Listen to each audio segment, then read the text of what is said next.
Hello friends, मैं doctor BP Singh आपका बहुत बहुत स्वागत करता हूं विवेकानंद इंस्टीट्यूट में। और मैं आज टॉपिक लेकर आया हूं इंडोजेनेटिक और एक्सोजेनेटिक फोर्सेस। ये टॉपिक जियोमॉर्फोलॉजी यानी ज्योग्राफी जो सब्जेक्ट है, सेकंड पेपर है उसका से टॉपिक है, फर्स्ट यूनिट का जियोमॉर्फोलॉजी का। ठीक है, तो ये जियोमॉर्फोलॉजी का टॉपिक है। जियोमॉर्फोलॉजी है ना, आपको पता है जो हमारा सेकंड पेपर है उसका जियोमॉर्फोलॉजी फर्स्ट यूनिट है। और उसका ये टॉपिक है एक्सोजेनेटिक और इंडोजेनेटिक। इससे पहले हमने जो टॉपिक किए हैं plate tectonic, continent drift theory और how to start geography for UGC यानी स्ट्रेटेजी, इसके वीडियो पड़े हुए हैं। आप वो वहाँ पर प्लेलिस्ट पे जाके देख सकते हैं। ठीक है, तो चलिए आज का हमारा जो टॉपिक है वो है एक इंडोजेनेटिक और एक्सोजेनेटिक फोर्सेस। ठीक है, पहली बात है कि इंडोजेनेटिक और एक्सोजेनेटिक जो फोर्स हैं वो कहाँ पर काम करते हैं, है ना। पहली बात तो मैं बता दूं कि ये जो फोर्स हैं इनको हम लोग प्रोसेस भी कहते हैं। ठीक है, वो खैर बाद की बात है। पहले समझते हैं कि इंडोजेनेटिक और एक्सोजेनेटिक क्या होता है। जैसे मान लीजिए कि ये ये देखो पृथ्वी है, ये पृथ्वी है। ठीक है, ये पृथ्वी है। इस पृथ्वी पर अगर इंटीरियर पार्ट से, आंतरिक भाग से अगर कोई बल लगता है, ठीक है, इंटीरियर पार्ट से अगर कोई इंटीरियर पार्ट से, आंतरिक भाग से अगर कोई फोर्स लगता है इंटीरियर पार्ट से, तो हम उसको बोलते हैं इंडोजेनेटिक फोर्स। मेरी बात समझ में आ गई? यानी पृथ्वी के अंतर्भाग से। हम एक इस तरह से भी इसको हम लोग बना सकते हैं। वो ये बना सकते हैं जैसे ये हमारा भू प्रॉपर्टी है, ये भू प्रॉपर्टी है पूरी। अगर भू प्रॉपर्टी में अंदर से कोई फोर्स लगेगा यहां से, तब हम उसको कहते हैं इंडोजेनेटिक फोर्स। अगर कोई फोर्स बाहर से लगेगा, ठीक है, अगर कोई फोर्स इसमें बाहर से लगता है ना, तो हम इसको कहते हैं एक्सोजेनेटिक फोर्स। मेरी बात समझ में आ गई आपको कि जब कोई फोर्स बाहर से लगता है तब उसको हम कहते हैं एक्सोजेनेटिक फोर्स। अगर कोई फोर्स अंदर से लगता है यानी इसका ऊपर से कोई फोर्स लगेगा तो हम इसको क्या कहेंगे? एक्सोजेनेटिक। ऊपर से जो फोर्स लगता है, नीचे से लगता है यानी अंदर से लगता है उसको कहते हैं एंडोजेनेटिक। तो एक चीज यहाँ पे बहुत क्लियर हो गई होगी कि इंडोजेनेटिक फोर्स क्या है और एक्सोजेनेटिक फोर्स क्या है। इंडोजेनेटिक फोर्स जिनको हम आंतरिक बल कहते हैं, आंतरिक का बल का मतलब है कि पृथ्वी के अंदर से जो बल काम करते हैं उनको हम इंडोजेनेटिक फोर्स या आंतरिक बल कहते हैं। जो ऊपरी भाग से काम करते हैं उनको हम एक्सोजेनेटिक या बहिर्जात बल कहते हैं। ठीक है, तो ये जो बल हैं जो ऊपर से काम करते हैं वो बहिर्जात बल हैं, और जो नीचे से काम करते हैं वो अंतर्जात बल हैं। ठीक है, अब ये तो बात हो गई। ये डेफिनेशन अगर आपको लिखना पड़े, अगर आपको सीधा लिखना पड़े कि what is the endogenetic force और एक्सोजेनेटिक फोर्स, तो द फोर्स, है ना, the force develop from interior part is called as a endogenetic force. ऐसे बल जो आंतरिक भाग से विकसित होते हैं इनको हम अंतर्जात बल कहते हैं, और जो बाहरी से विकसित होते हैं इनको हम बहिर्जात बल कहते हैं। क्लियर है? ठीक, चलिए अब हम बात करते हैं कि कौन कौन से बल इंडोजेनेटिक हैं और कौन से बल एक्सोजेनेटिक हैं। तो पहले हम बात कर लेते हैं इंडोजेनेटिक फोर्स की। ठीक है, एक मैप बनाएंगे आप लोग, मतलब डायग्राम बनाएंगे। तो डायग्राम वो ये है कि ये पृथ्वी का धरातल है और ये इसका इंटीरियर पार्ट। तो नीच यानी आंतरिक भाग से कौन से बल काम करते हैं, ठीक है, कौन से बल काम करते हैं, इंटीरियर पार्ट से काम करते हैं। तो पहले हम लिख, हेडिंग डाल दीजिए इंडोजेनेटिक फोर्स, इंडोजेनेटिक फोर्स, ठीक है। इंडोजेनेटिक फोर्स का मतलब ये है कि जैसे मान लीजिए अगर हम बात करें, सपोज कीजिए अगर हम बात करें प्लेट कन्वर्जन की, तो प्लेट कन्वर्जन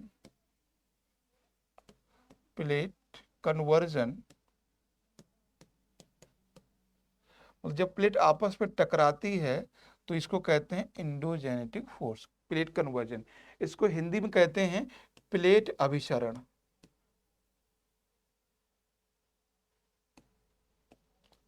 प्लेट अभिसरण, ठीक है। उसके बाद है plate diversion, plate diversion, diversion, ठीक है। यानी इस तरह से इसको कहते हैं प्लेट अभिसरण,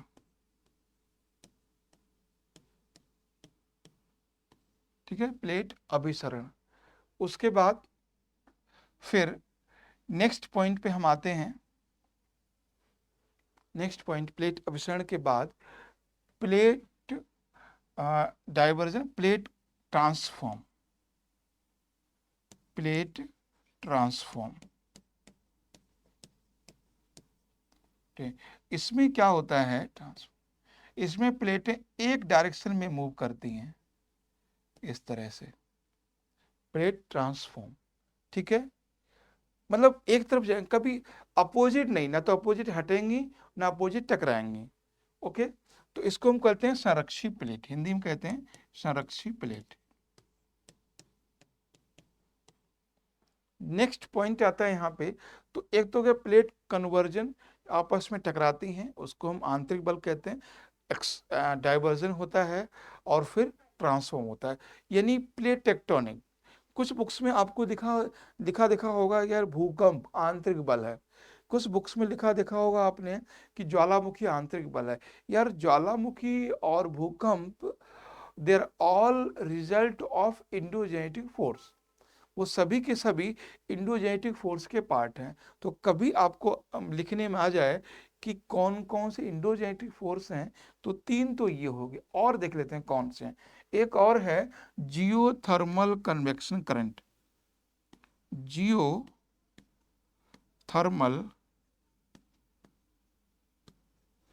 कन्वेक्शनल करंट, ठीक है, जियोथर्मल कन्वेक्शन करंट यानी भूतापीय संवहनी धाराएं।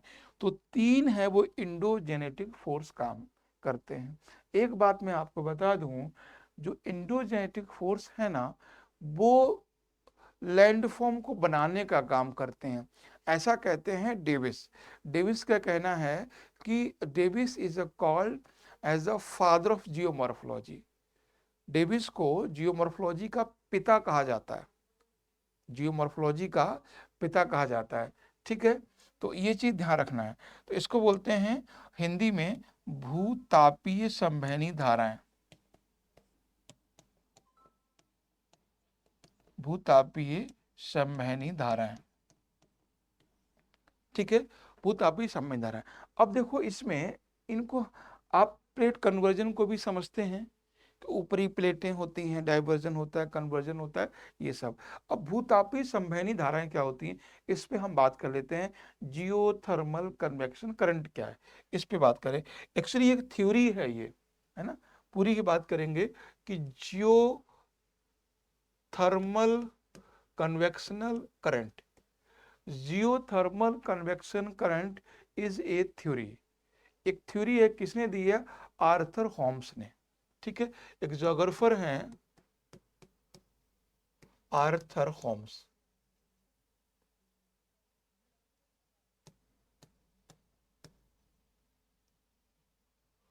आर्थर होम्स, आर्थर होम्स ने ये थ्योरी दी है। इनका कहना है। अच्छा, आपने नॉर्मली लाइफ में देखा होगा, जब हम पानी को गर्म करते हैं ना, तो उसमें एक साइकिल सा चलता है। जैसे मान लीजिए कि अगर कोई ये बर्तन है ना, अगर ये बर्तन है, अगर हमने इसको गर्म किया, अगर हमने इसको गर्म किया, तो यहाँ पे एक साइकिल डेवलप होगा। क्या? एक चक्र डेवलप होगा कि ठंडा पानी जो है वो नीचे बैठेगा, है ना, ठंडा पानी नीचे बैठेगा, और जो गर्म पानी है वो ऊपर जाएगा, गर्म पानी है वो ऊपर जाएगा, और ये साइकिल चलता रहेगा। इसी को बोलते हैं thermal convectional current. Thermal convection current यानी सीधी सी बात है। बहुत, आपने एक चीज देखी होगी कि जब हम एसी लगाते हैं ना, तो कमरे के ऊपर लगाते हैं, ऊपर कोने पे, छत पे, मतलब छत की थोड़ा नीचे। जब हम हीटर लगाते हैं तो नीचे लगाते हैं। हीटर कमरे के नीचे लगाया जाता है और एसी कमरे से छत के नीचे लगाई जाती है। क्या रीजन है? जो गर्म हवा है वो नीचे से ऊपर आती है, और ठंडी हवा है वो ऊपर से नीचे आती है। ठीक है, यानी गर्म हवा नीचे से ऊपर जाएगी और ठंडी हवा ऊपर से नीचे आएगी। ये साइंटिफिक है, इसी को बोलते हैं कन्वेक्शन। तो जब कोई इसको गर्म करेंगे तो ये गर्म होकर ऊपर जाएगी और ठंडी नीचे आएगी। तो ऑर्थर होम्स का कहना है कि इसी तरह से जो हमारी पृथ्वी है ना, इसके अंदर भी एक साइकिल चलता है, एक चक्र चलता है। क्योंकि आपको मालूम है ना, पृथ्वी के अंदर क्या है, इंटीरियर पार्ट में मैग्मा है, लिक्विड फॉर्म में। अगर वो लिक्विड फॉर्म है ना, मैग्मा है यहां पर, तो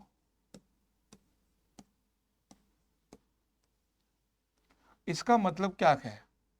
इसका मतलब है कि यहां पर कंटिन्यूसली एक साइकिल चलता रहता है, एक चक्र चलता रहता है। और वो चक्र कभी कभी क्या होता है, आर्थर हम साहब कहते हैं, कभी कभी ये जो करंट है ना, वो मुड़ती नहीं है। और कभी ऐसा होता है ये करंट इसमें हिट कर जाती है, टकराती है। जब ये टकराती है तो इसी को हम, ये फोर्स लगाती है, तो इसी को हम कहते हैं इंडोजेनेटिक फोर्स। कभी कभी जैसे मान लीजिए कोई चीज टकराई यहाँ पे, तो वाइब्रेट करेगा ना, तो भूकंप आएगा। और कभी कभी ऐसा होता है, इस कंडीशन में इसको वो तोड़ देती है, इसको वो तोड़ देती है, और इसी को हम क्या बोलते हैं, वोल्केनो। ठीक है, तो ये थ्योरी है जियोथर्मल कन्वेक्शनल करंट, भूतापीय संवहनी धाराएं। ये जोग्राफर हैं आर्थर होम्स, उन्होंने थ्योरी दी है। और उन्होंने बोला है कि जिस तरह से वाटर में अगर हम किसी लिक्विड को गर्म करते हैं तो उसमें एक साइकिल बन जाता है, और वही साइकिल पृथ्वी के आंतरिक भाग में भी है, इंटीरियर पार्ट में भी है, और वो उसमें काम करता है। कभी कभी वो सरफेस से टकराता है और कभी कभी वो सरफेस से मुड़ जाता है ना। तो टकराता है, कभी कभी ऊपर जाने की कोशिश करता है, तो उसमें वाइब्रेशन होता है, शेकिंग होता है, उसमें एक कंपन होता है। इसी को हम लोग कहते हैं क्या, उसमें क्या हो रहा है, भूकंप। अगर वो तोड़ दिया तो वोल्केनो हो गया, ज्वालामुखी हो गया। ठीक है, तो ये चीजें इसमें हैं। अब देखो ये थ्योरी आया क्यों। अगर सिंपल सा आ जाए ना कि थोड़ा सा कि बताइए भूतापीय संवहनी धाराएं क्या हैं, तो पूरा थ्योरी को समझा दोगे कि थ्योरी किसने दी। अच्छा, ये थ्योरी आई क्यों थी, पहली बात समझते हैं। ये थ्योरी आने का क्या रीजन था, आर्थर होम्स ने क्यों इसको डिस्कस किया। मैं आपको पहले बता दूं, बहुत सारे जोग्राफर, बहुत सारे लोग इस थ्योरी से डिसएग्री करते हैं, यानी बहुत सारे लोग इस थ्योरी को नहीं मानते हैं। उसका रीजन क्या है? उसका रीजन ये है कि इन्होंने नहीं बताया कि कब वो जो धाराएं हैं, कब वो टकराएंगी और कब वो वापस जाएंगी। तो ये लोग, जोग्राफर का कहना है कि अगर हम इनकी माने तो संपूर्ण पृथ्वी पर ना छलनी हो जाएगा, संपूर्ण पृथ्वी छलनी हो जाएगी इनके हिसाब से। तो पहली बात सुनिए कि मैक्सिमम जोग्राफर इनकी थ्योरी को डिसएग्री करते हैं, लेकिन फिर भी इस थ्योरी का अपना एक इम्पोर्टेंस है। वो इम्पोर्टेंस क्यों है वो हम बताते हैं। देखिए, जैसे हम सभी जानते हैं कि जैसे अगर एक एरिया ये है ना, और एक एरिया ये है, ठीक है, एक एरिया ये है। अगर मान लीजिए अगर कोई भूकंप इस रीजन में आता है, इस रीजन में, जैसे मान लीजिए कोई भूकंप इस रीजन में आता है, इस रीजन में, तो आप और हम समझ सकते हैं कि वो भूकंप क्यों आया होगा। आप समझ सकते हो कि भाई या तो डाइवर्जन हुआ होगा, है ना, या तो कन्वर्जन हुआ होगा, दो में से एक काम हुआ होगा, या तो ट्रांसफॉर्म हुआ होगा, है ना, इस तरह से। तो इस वजह से यहां पर भूकंप आया होगा, ठीक, ये हम सब जानते हैं। लेकिन प्रॉब्लम तब हो गई कि भूकंप जब यहां पर आया, प्रॉब्लम तब हो गई जब भूकंप इस रीजन में आया। बोला यार यहां पे क्यों आ गया, बीच में क्यों आ गया, ये तो नहीं आना चाहिए था, ऐसा क्यों है। तो इसके लिए मतलब without conversion zone, without plate conversion, है ना, विदाउट बाउंड्री, कैसे अर्थक्वेक आ गया, कैसे आ गया। ठीक है, तो क्या मतलब हुआ है इसका कि दो प्लेटें आपस में जब नहीं टकराती हैं तब भी भूकंप आता है, दो प्लेटें जब आपस में नहीं अलग होती हैं तब भी भूकंप आता है। तो उन्होंने कहा देखो भैया, ये इसलिए हो रहा है क्योंकि पृथ्वी के अंदर जो कन्वेक्शनल करंट है ना, वो कभी भी किसी भी समय आपस में टकरा जाती हैं और इनसे भूकंप आ सकता है। तो इसलिए उनके हिसाब से, किनके हिसाब से, आर्थर होम्स के हिसाब से, धरती पर, पृथ्वी पर, धरातल पर, सरफेस पर कहीं भी किसी भी समय भूकंप या वॉल्केनिज्म हो सकता है, ज्वालामुखी हो सकती है। ठीक है, तो आई थिंक ये बात समझ में आगे हो गए। इस थ्योरी को समझ लीजिए, नोट कर लीजिए, जैसे भी आपको समझ में आए फिर इन पॉइंट को समझिए, और उसके बाद फिर आ जाइए इस चीज पे। ठीक है, तो हमने क्या बोला, प्लेट कन्वर्जन आप समझ गए इंडोजेनेटिक फोर्स में, प्लेट डाइवर्जन समझ गए, प्लेट ट्रांसफॉर्म समझ गए, और जियोथर्मल कन्वेक्शन समझ गए। ठीक है। हम्म।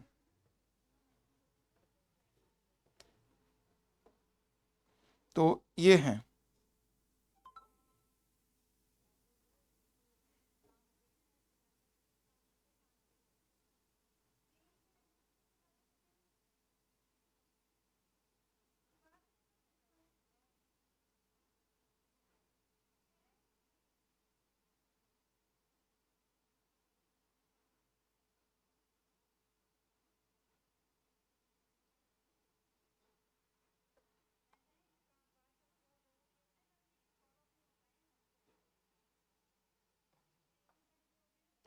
तो ठीक है,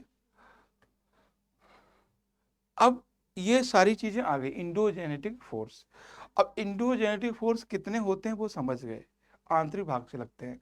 अब दूसरी पॉइंट बात आती है कि इंडोजेनेटिक फोर्स हैं, इंडोजेनेटिक फोर्स क्या है वो तो हमने आपको समझा दिया।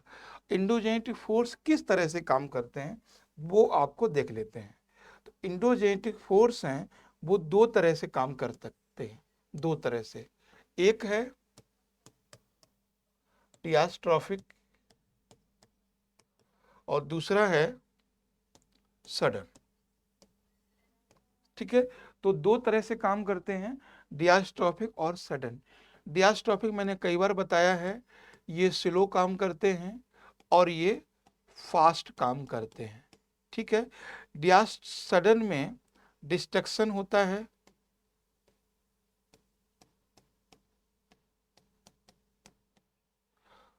यानी विनाश होता है,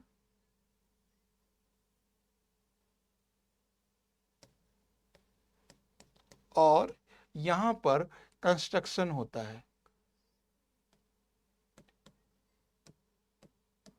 यहाँ पर कंस्ट्रक्शन यानी निर्माण होता है।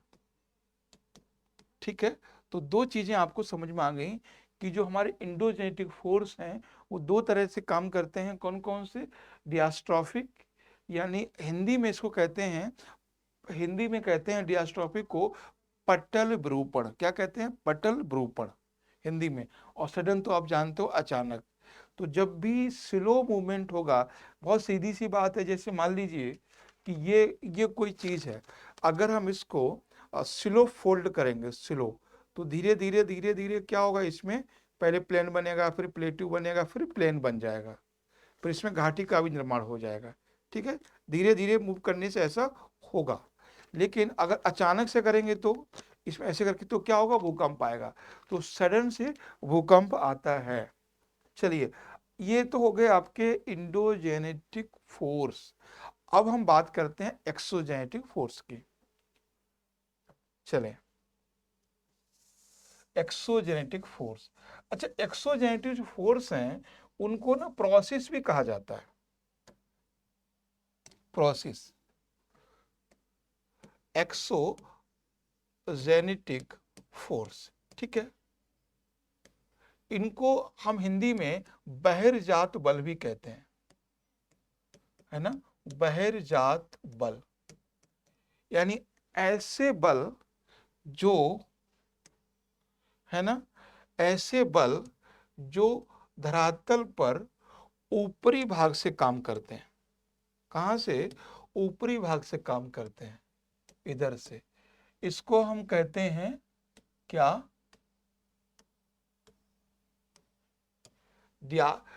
Exogenetic force. यानी अगर आपको डेफिनेशन लिखना हो कि what is exogenetic forces, the force work from outside, है ना, that is called as a exogenetic force. Okay, अब हम बात करते हैं कि ये कौन कौन से होते हैं, कितने टाइप। हमने कहा इनको ना एक्सोजेनेटिव फोर्स को प्रोसेस भी कहा गया है, प्रोसेस, है ना। प्रोसेस किसने कहा है? डेविस ने। डेविस ने इनको प्रोसेस भी कहा। हिंदी में कहते हैं तो प्रक्रम। तो कभी आपसे पूछा जाए कि प्रक्रम क्या है, तो प्रक्रम जो एक्सोजेनेटिव फोर्स हैं, यानी जो बहिर्जात बल हैं, उनको ही प्रोसेस या प्रक्रम कहते हैं। तो ये वर्ड किसने दिया था? ये वर्ड दिया है WM डेविस, यानी विलियम मॉरिस डेविस। ये जोग्राफर हैं, कहाँ के? यूएसए के। William Morris Davis is called as a father of geomorphology. इनको जियोमॉर्फोलॉजी का पिता कहा जाता है, जनक कहा जाता है। ठीक है, चलिए अब बात करते हैं कि ये कौन कौन से हैं, है ना, ये कौन कौन से हैं।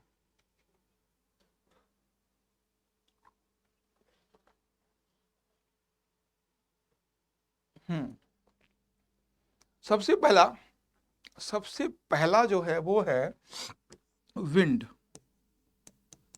है ना, विंड्स। उसके बाद है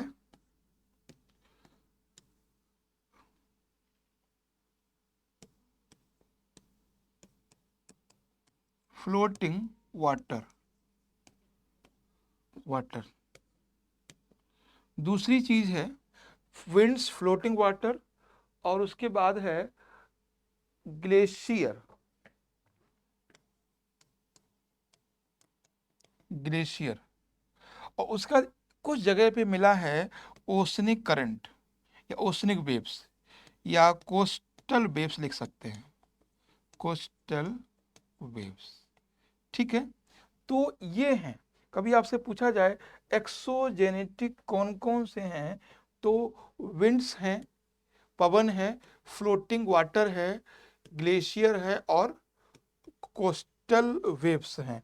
मोस्टली बुक्स में आपको यही मिलेंगे। अब देखो, अब इसमें क्या करेगा वो, तीन यहां से दे देगा और एक दे देगा इंडोजेनेटिक फोर्सेस का, फिर पूछेगा बताओ इनमें कौन सा नहीं है। तो विंड्स का मतलब है हवा यानी पवन। ठीक है, फ्लोटिंग वाटर का मतलब है कि बहता हुआ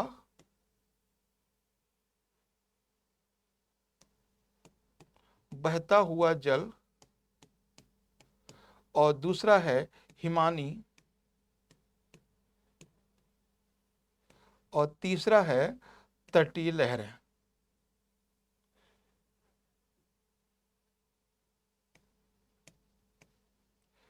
तटीय लहरें, ठीक है। तो ये 3 टाइप के हैं, 4 हैं मतलब, ठीक। अब हम बात करते हैं ये तीनों फोर्स करते क्या हैं, तीनों फोर्स क्या करते हैं, ठीक। अब यहां पर यहीं पर देख लेते हैं हम लोग। जैसे मान लीजिए कि इंडोजेनेटिक इंडोजेनेटिक फोर्स है ना, इंडोजेनेटिक फोर्स अगर माउंटेन को बनाते हैं, ठीक है, माउंटेन को बनाते हैं या वैली को बनाते हैं, फोल्ड है ना, कन्वर्जन होगा तो वैली बनेगा, या प्लेट्यू को बनाते हैं, ठीक है, या आइलैंड को बनाते हैं, जिसको भी है ना, आइलैंड को बनाते हैं, इन सबको वो बनाते हैं। लेकिन एक्सोजेनेटिक फोर्स क्या करते हैं, इन सबको खत्म करते हैं। एक बार सेंटेंस आया है बहुत बार, जैसे पहले ये यूजीसी का एग्जाम, रिटन एग्जाम हुआ करता था 2011-12 से पहले, तो उसमें था कि आंतरिक बल यानी endogenetic forces create differences on earth surface, यानी अंतर्जात बल हैं वो धरातल पर असमानताओं को बनाते हैं, and exogenetic eliminate this differences, यानी जो बहिर्जात हैं वो उन्हें, बहिर्जात बल है वो उन्हें समाप्त करते हैं। तो एक चीज जान लीजिए कि इंडोजेनेटिक फोर्स हैं वो क्या करते हैं, इनको बनाते हैं, है ना, इनको बनाते हैं, लेकिन एक्सोजेनेटिव फोर्स इनको खत्म करने का काम करते हैं, इनको मिटाने का काम करते हैं, वो इनको खत्म करने का काम करते हैं, ठीक है। अब देखते हैं यहाँ पे मिटाने का काम करते हैं। अब बात करते हैं कि ये करते क्या हैं, एक्सोजेनेटिव फोर्स क्या करते हैं। एक्सोजेनेटिव फोर्स एक्चुअली डेन्यूडेशन करते हैं, ठीक है। अब देखिए डेन्यूडेशन बात आती है, एक्सोजेनेटिक फोर्स डेन्यूडेशन, है ना, डेन्यूडेशन। अच्छा, डेन्यूडेशन का मतलब क्या होता है,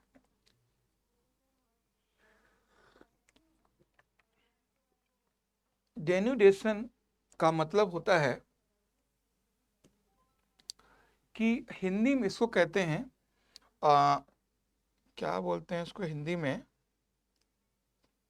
अपक्षय नहीं, निच्छालन एक वर्ड है, आ, निच्छालन नहीं, अपक्षय भी नहीं कहते हैं इसको, खैर एक बार देख लेंगे हम, इंग्लिश में समझ लीजिए इसको। डेन्यूडेशन में 3 चीजें शामिल हैं, ठीक है, 3 चीजें। Denudation is a combination of erosion, ठीक है, इरोजन होता है, इरोजन और वेदरिंग, वेदरिंग और इरोजन, वेदरिंग और डिपोजिशन,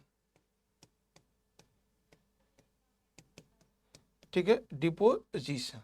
तो 3 काम होते हैं, erosion, weathering and deposition.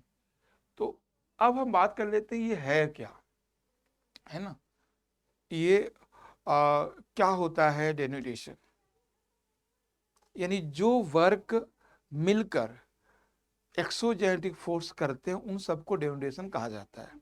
Denudation में सबसे पहला, जैसे ये मान लीजिए कोई चट्टान है, ये कोई चट्टान है, इस चट्टान को विंड्स भी विंड्स भी इस पे काम करेगा, फ्लोटिंग वाटर भी इस पे काम करेंगे, ग्लेशियर भी इस पे काम करेंगे, और ओशन कोस्टल वे भी काम करेगी, सभी काम करेंगे। तो सबसे पहला काम क्या करेंगे, सबसे पहला काम करेंगे ये, इस पे करेंगे वेदरिंग। सबसे पहला करेंगे वेदरिंग, है ना, सबसे पहला करेंगे ये वेदरिंग। तो वेदरिंग का मतलब क्या होता है कि जब कोई चट्टान, वेदरिंग का मतलब है कि जब कोई चट्टान अपनी जगह पे टूट जाती है, जब कोई चट्टान अपनी जगह पर टूट जाती है, तब हम उसे वेदरिंग कहते हैं, चटक जाना। ठीक है, तो ये चटक जाती है, चटक, ये पूरी तरह से ये टूट सकती है। ठीक है, तो इसको हम कहते हैं वेदरिंग। एक बात में ध्यान रखना, डेनुडेशन के और भी सारे पार्ट हैं, जब नेक्स्ट क्लास में हम लोग करेंगे। जैसे डेनुडेशन किस किस से होता है, फिजिकल डेनुडेशन है, केमिकल डेनुडेशन है, बायोलॉजिकल डेनुडेशन, ये सब डेनुडेशन के पार्ट हैं। हम नॉर्मली आपको समझा रहे हैं कि डेनुडेशन होता क्या है। तो वेदरिंग का मतलब होता है कि weathering is a part of denudation. जब कोई चट्टान किसी जगह पर टूट जाती है खुद से, तो उसको हम कहते हैं डेनुडेशन। अगर वो चट्टान यहाँ से उठा करके कहीं दूसरी जगह ले जाई जाती है, ठीक है, अगर कहीं ले जाई जाती है तो हम इसको क्या कहते हैं, इरोजन। कहीं दूसरी जगह ले जाई जाती है तब हम उसको इरोजन कहते हैं। अगर वो कहीं ले जाना, अगर वो कहीं रॉक्स जो है, अगर कहीं वो जमा की जाती है, अगर वो कहीं जमा की जाती है तो हम इसको कहते हैं डिपोजिशन,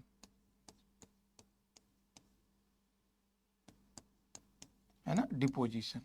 तो ये बात समझ में आ गई, तीनों बातें, कि वेदरिंग क्या है, इरोजन क्या है, डिपोजिशन क्या है। तो सबसे पहले कोई भी चट्टान हो उसका वेदरिंग होता है।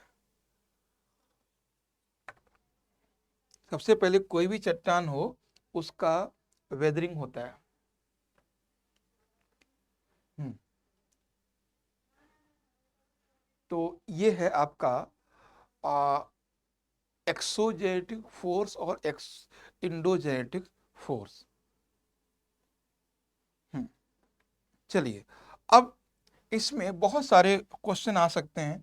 सबसे पहला क्वेश्चन आ सकता है कि इंडोजेनेटिक फोर्स में कौन सा सबसे ज्यादा इफेक्टिव है और एक्सोजेनेटिक फोर्स में सबसे ज्यादा कौन सा इफेक्टिव है। तो ध्यान रखना है कि जो इंडोजेनेटिक फोर्स है ना, इंडोजेनेटिक इंडोजेनेटिक फोर्स में सबसे ज्यादा इफेक्टिव है प्लेट कन्वर्जन, प्लेट कन्वर्जन। ठीक है, और एक्सोजेनेटिक फोर्स में, एक्सोजेनेटिक फोर्स में सबसे ज्यादा इफेक्टिव है क्या, सबसे ज्यादा इफेक्टिव है फ्लोटिंग वाटर, फ्लोटिंग वाटर। ठीक है, फ्लोटिंग वाटर। तो ध्यान रखना, कभी आपसे ये क्वेश्चन इस तरह से बन सकता है।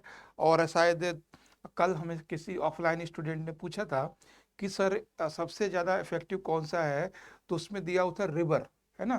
तो रिवर तो फ्लोटिंग वाटर ही है उसी के अंदर। अच्छा, मैं यहाँ पर फ्लोटिंग वाटर यूज कर रहा हूँ, रिवर वाटर यूज नहीं कर रहा हूँ। उसका एक रीजन है, खास रीजन है, उसको समझ लीजिए। जैसे मान लीजिए कि फ्लोटिंग वाटर तो रिवर का भी हो सकता है, फ्लोटिंग वाटर तो जो बरसात हो रही है उसका भी हो सकता है, और फ्लोटिंग वाटर तो किसी डैम का भी हो सकता है। तो डैम से छूटा हुआ पानी, है ना, चाहे डैम से छूटा हुआ पानी हो या फिर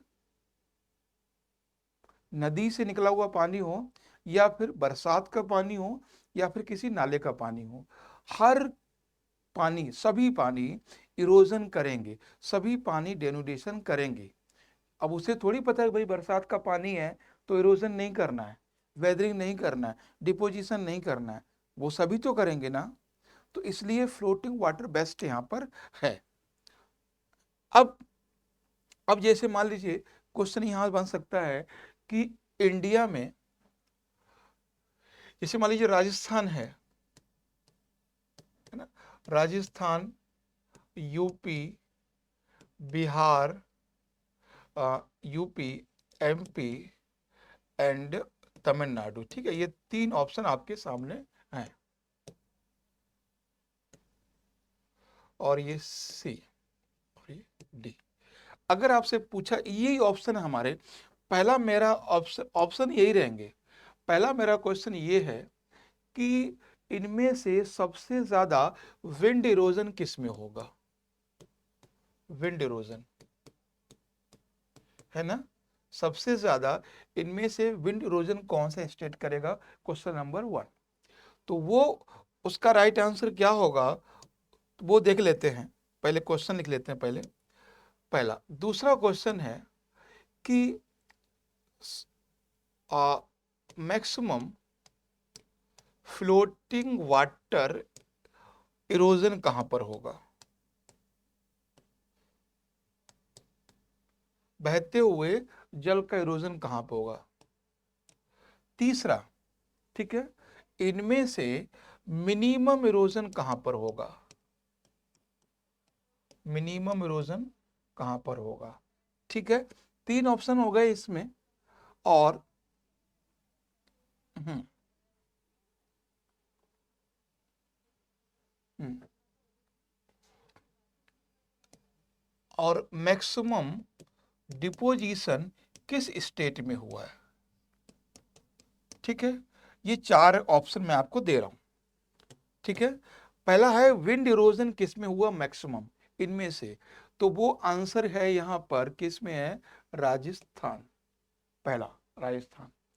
दूसरा है मैक्सिमम फ्लोटिंग वाटर इरोजन कहां पे हुआ? तो वो है यूपी। यूपी में सबसे ज्यादा बहता हुआ जल है, रनिंग वाटर है सबसे ज्यादा। ठीक है, उसके बाद है मिनिमम इरोजन कहाँ होता है? अगर हम तमिलनाडु और एमपी को देखें तो तमिलनाडु में भी इरोजन होता है। ठीक है, वहां नदियां हैं, लेकिन एमपी में कम इरोजन होता है, लैंडस्लाइड। ठीक है, लैंडस्लाइड कम होता है। कुछ रीजन है, जैसे हमारी चंबल की खाड़ी है, चंबल की घाटी है, तो चंबल की घाटी तो यूपी में भी है ना, एमपी में नहीं है पूरा। तो अगर पूरे एमपी को देखोगे तो वहां पर इरोजन कम है। ठीक है, मिनिमम इरोजन इनमें। और मैक्सिमम डिपोजिशन किस स्टेट में होता है? मैक्सिमम डिपोजिशन, तो मैक्सिमम डिपोजिशन है इसमें यूपी में। ठीक है, तो इरोजन भी यूपी में है और मैक्सिमम डिपोजिशन भी यूपी में है। तो ये क्वेश्चन है जो मैंने आपके लिए बनाया था, है ना। बाकी हम आगे जो हमारा टॉपिक होगा, इसमें कुछ पार्ट क्या, लगभग काफी काफी पार्ट बचा हुआ है। अगला जो हम लोग टॉपिक करेंगे वो करेंगे डेन्यूडेशन, है ना। आगे हम लोग टॉपिक करेंगे डेन्यूडेशन का। ठीक है, वो हमारा नेक्स्ट क्लास का टॉपिक होगा डेन्यूडेशन। आगे आगे हम इसको थ्योरी पे काम करेंगे। Thank you.